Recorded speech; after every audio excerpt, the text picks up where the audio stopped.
Today we're gonna rank every devil fruit in King Legacy. Awakened versions of fruits aren't ranked since they're on a whole different level. I have ranked all the fruits on these 5 factors: farming, sea events, dungeons, damage, and range.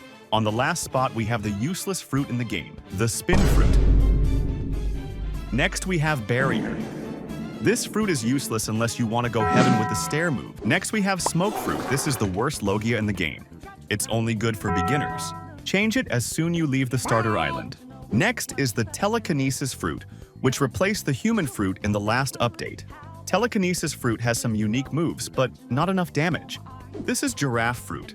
It is the worst fruit in transformation category fruits. Surprisingly, this fruit damage is higher than the Telekinesis Fruit.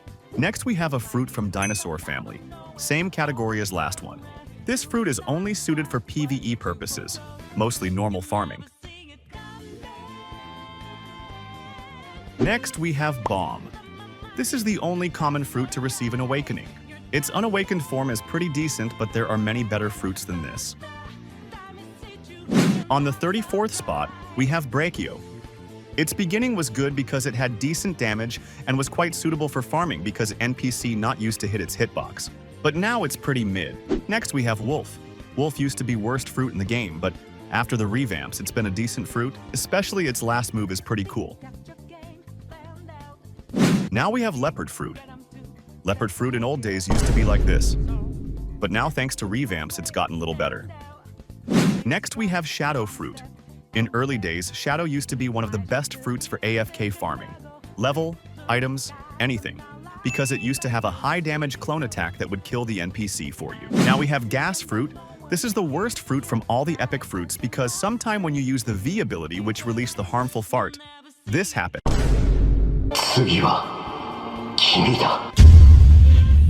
Not gonna talk about that, let's move to next spot. Now we have String Fruit. String Fruit's swing animation is so smooth, it really feels like you're Spider-Man. Subscribe for the Spider-Man edit. Next we have one of the oldest fruits in the game, Sand Fruit. It have gotten so many revamps, buffs, and nerfs, but currently it's a decent fruit for first sea users. Now we have Venom, one of the first fruit to receive an awakening in the game. This fruit is only usable for farming, mostly in first sea. On next spot we have Mammoth Fruit, one of the fruits from the Dinosaur family. This fruit is only suitable for farming. On 24th spot we have Spino. This fruit introduced to the game as a legendary fruit, but due to its moveset it was brought down to epic rarity. It's the best fruit from its family. Next is Love Fruit. This fruit is among one of the favorites fruits for the PvP players, due to its damage and combo attacks. On 23rd spot we have Rubber. As known as Gum, Rubber has some unique moveset like Gear 2, and it has its own unique awakening which is called Gear 4. In Gear 4,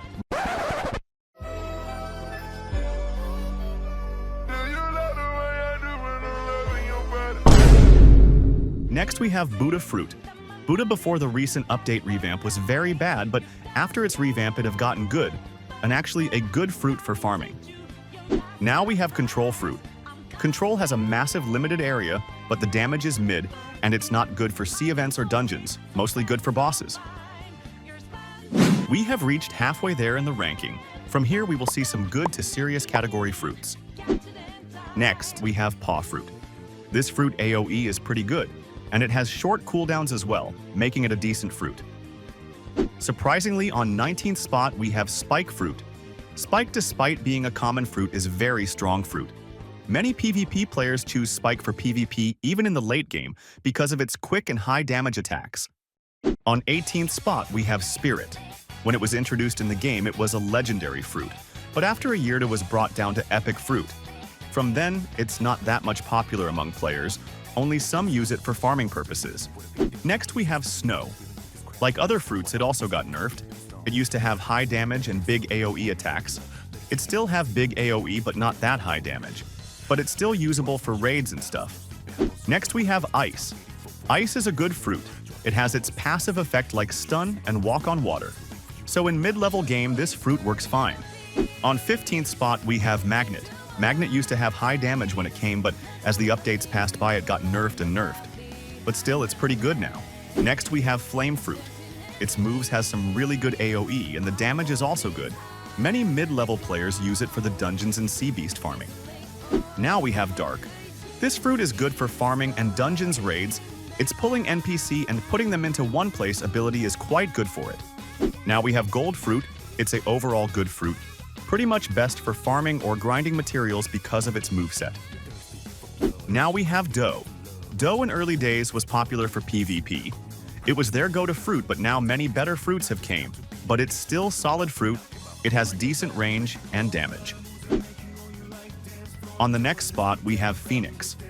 It recently got an awakening, but the unawakened form still isn't that impressive. That said, it has one of the best healing abilities in the game, and some pretty unique moves. On next spot, we have Light. It's the fastest fruit in the game, which makes it suitable for doing third sea events. It has good range and mid damage.